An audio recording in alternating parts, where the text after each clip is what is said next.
Murray Watt, welcome to the program. G'day David, good to be with you. So in hindsight, should the government have ignored that pressure from New Zealand?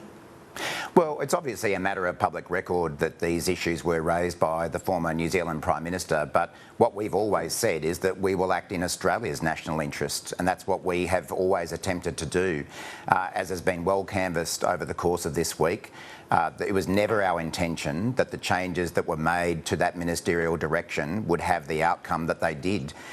Even the advice that Andrew Giles was provided by his department when making that direction indicated that there would be no impact on people where we were talking about serious offences having been committed. Of course, that's not the way the AAT has interpreted it. They interpreted it in a way that was never intended by the government, and that's exactly why we're now taking action to fix it. So are you saying Direction 99 was in the national interest? What did it aim to do?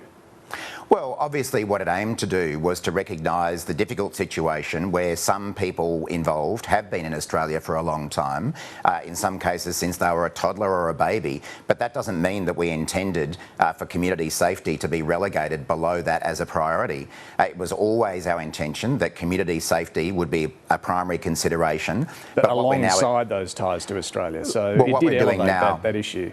It did, but what we're doing now is making it absolutely crystal clear for the AAT and departmental officials interpreting it that community safety is to be the #1 priority more than anything else. So community safety will be a higher priority than ties to Australia? Absolutely, and as I say, the intention was never that it would be relegated below any other factor, but what we're now doing in light of the fact that these decisions have been made is to make that clear. And as so you pointed out, was it a mistake then, the Direction 99?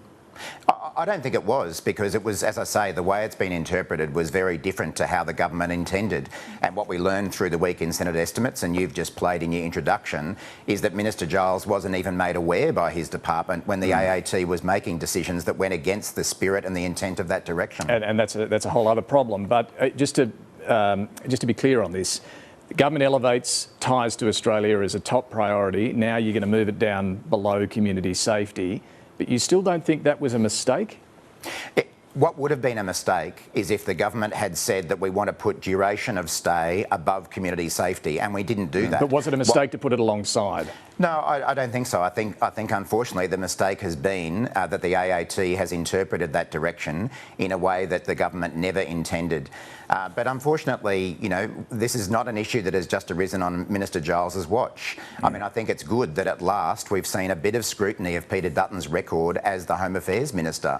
We saw this week that over 1,300 criminals were released on his watch when he was the Home Affairs Minister. So you've got Peter Dutton out there saying that Andrew Giles should be sacked when actually Andrew Giles is cancelling visas, but at the same time Peter Dutton says that he should be made Prime Minister when he released 1,300 offenders, including over 100 sex offenders, into the community. Yeah, and it's fair enough to point to his record, but he never elevated ties to Australia to the same level as community safety.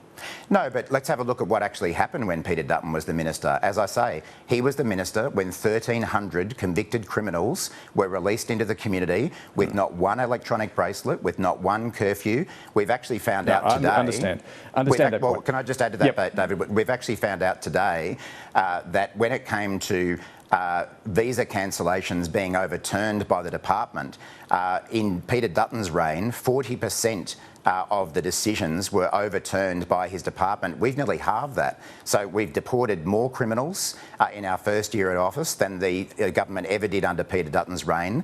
The department at the time Peter Dutton was the minister was overturning visa cancellations at double the rate our government has done. And of course we've put in place further protections that were never employed by Peter Dutton when he was the minister. Sorry, I think you just said you've deported more criminals than he ever did. Is that correct? That's absolutely right. That's absolutely correct. What the government has done in our first year of office is deport more criminals than happened in the previous year under the former government. Clear that up, not in total though. Now, when this new direction that you're talking about that will make community safety #1, ties to Australia #2, what does that mean for someone who came here as a toddler, as you say? I mean, there's this terrible example of 74-year-old Charles William Davidson came here when he was 5 from Scotland. I mean, that was back when Winston Churchill was still Prime Minister. So he spent a long time in Australia obviously done some terrible things, been convicted of horrendous offences, sexually assaulting 26 women and girls and so on. Is he Australia's problem? I don't think he should be Australia's problem, and that is made clear by the fact that this whole case, along with all of the other cases, arose in the context where the government decided to cancel people's visas, including that person's visa. Presumably they appealed it to a department for reconsideration. That was knocked back. They then appealed it to the AAT, where the government opposed their application, and the AAT nevertheless decided to revoke that cancellation. So the point is that at every step of the way, the government has indicated that people like that do not belong in Australia. So even if you come here as a 5-year-old and spend 70 years here, you're out. Well, I think that the Australian community expects that community safety will be the #1 priority, and that's exactly what's being made clear through this change to the direction. Can you clear up another thing for us? The Immigration Minister said the other day on Sky News that drones are being used to monitor some of those released from immigration detention after the High Court ruling. It does seem a little bit fanciful that there are drones buzzing over our heads, keeping an eye on some people. Is that really happening? Well, my understanding is that drones are being used as part of this operation, but more in the sense of monitoring the accommodation that people are living in and, for example, ensuring that it's not too close to schools or other areas that they're not supposed to be living close to. So drones do form part of the operation that's involved in monitoring those offenders, but it's being done in an operational sense like that. You could use Google Maps to find out whether someone's house is too close to a school. Are drones seriously being used for this? That's my understanding, David, is to monitor the location and the accommodation of these offenders. Right. But are they watching the offenders as well as they wander around the streets? Well, my understanding is it's more about mapping the location in the sense of the accommodation of the offender, and particularly in relation to areas that they legislatively can't be near. You're right across these immigration and home affairs issues, Murray, which prompts the question, are you interested at all in taking on either role? I'm actually really enjoying my current role, David. I'm obviously very privileged to serve in the Cabinet and really enjoying the role of agriculture, fisheries, forestry and emergency management. But more than that, I actually really support my colleagues and what they've been doing. So how would you rate the performance of Andrew Giles? I think that Andrew Giles and Claire O'Neill have both performed incredibly strongly in a really difficult portfolio area.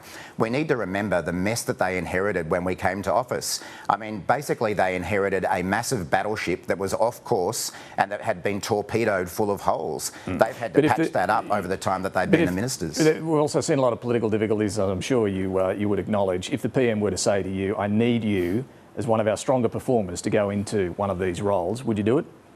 Look, I'm not even thinking about that, David. As I say, I enjoy the role that I've got at the moment and I really back in my colleagues. I think they've had a very difficult role fixing up the mess that Peter Dutton left. I mean, remember the migration review that was led by Martin Parkinson, the former head of Prime Minister and Cabinet under Malcolm Turnbull, said willful neglect over 10 years. OK, no, we've heard that point. I've also heard you might be interested in the Attorney General's job at some point down the track.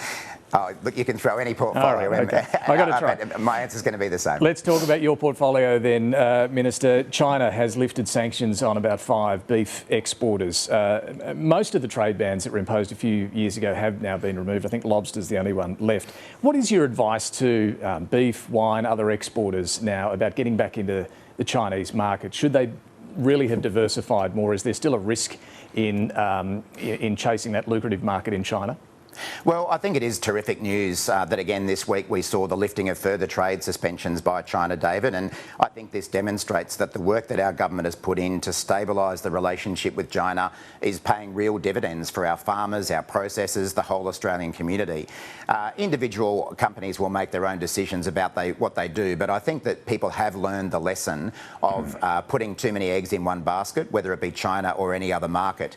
I mean, I can very much understand why producers would be wanting to get back into the China market. It is our biggest agricultural trading partner, and even in the few months that we've seen some of those barriers lifted, that has generated about $3 billion more exports for our agriculture sector than what we had before. So things like barley, wine, cotton, hay, timber logs, and now beef establishments as well. So it is a very high value market, but what we've also been trying to do over the last couple of years is diversify markets. We've actually opened dozens of new markets around the world where whether it be stone fruit going into Vietnam, wine into India, barley into the Middle East and other markets as well. So I think diverse markets is the future, but I can understand why people are keen to get back into China. But your advice as Minister is for exporters to diversify.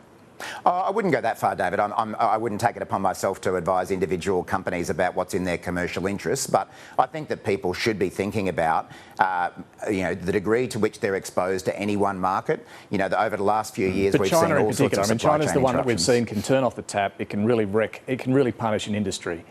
They need to be aware of that, don't they? Yeah, but they obviously need to be aware of that. But again, I think many companies are already getting back into China. And as I say, those figures demonstrate the value of doing so. But I think a lot of companies will be also thinking about making sure they've got other options available too. All right, live sheep, a big protest held in Perth just on Friday. More are planned. This is over your plans to, your announced decision to ban live sheep exports in 4 years' time. Look, the industry says the problems that were there were about 7 years ago. They've cleaned everything up since then. Have they? Well, I don't think that they have done enough to meet community standards, and I think the community's been very clear about this industry. I mean, we need to understand that live sheep exports by sea has been an industry in decline for about 20 years under both sides of politics. It's now worth less than 1% of Western Australia's agricultural production, and at the same time, we've seen exports of sheep meat that's processed here in Australia just go through the roof with more demand every single day. So really what we're trying to do through this decision is to stop jobs being sent offshore and actually create jobs onshore through more onshore processing. Sure, and that's what the funding will go to. They dispute that the industry's in decline, as you say. They say it should have a future. What are the issues, the problems that are still there? Well, I think if you look at the mortality figures, they are still significantly higher than live cattle exports, which is one of the reasons that the government doesn't support banning live cattle exports. Because the industry says they're not. They're the same as live cattle. No, the figures are still higher for sheep. But as I say, this is an industry that lost community support a long time ago. Even surveys that have been conducted in Western Australia, the only state that's doing this now, show that about 70% of Western Australians support this trade being ended, and they support the idea of moving towards more onshore processing, which is more jobs and more exports for Australia. Your support package has been described by the West Australian Labor Premier, Roger Cook, as not good enough. Will you offer any more? Look, I would understand why the Western Australian Premier has been saying this, but we think that this is a really substantial package. As I say, this is an industry that's been in decline a long time. It's never been given a cent by any government to transition. We're now offering over $100 million in taxpayer funding to help this industry rebuild itself towards more onshore processing. Yeah, I mean, that's the offer that's there, and we think that will go a long way. And as I say, I think that's why we don't need to despair about the sheep industry in general. It will have a different future, but it will have a strong future. Finally, Murray Watt, do you think a company tax cut should be considered? No, that's not on the government's agenda, David. Obviously, we've got a full range of different tax measures in place at the moment. Most importantly, the tax cuts that will come in for every single Australian taxpayer on the 1st of July. So what's Ed Husick talking about, your cabinet colleague, when he says it should be considered? Yeah. Oh, well, I mean, obviously Ed's made those remarks, but the government's policy is that we've got a big range of tax measures on the place. Our focus is on multinational tax avoidance. We've made the changes to the PRRT, and of course we've put forward the tax credits. So definitely no consideration of a company tax cut? No, certainly nothing that I've been involved in, and the tax credits that are going towards the Future Made in Australia is the primary vehicle for this, and of course they're being opposed by Peter Dutton and the opposition. All right. Murray Watt, Minister for Agriculture and Emergency Management, and happy in that role, as he's told us. Thank you very much for joining us this morning. Thanks, David.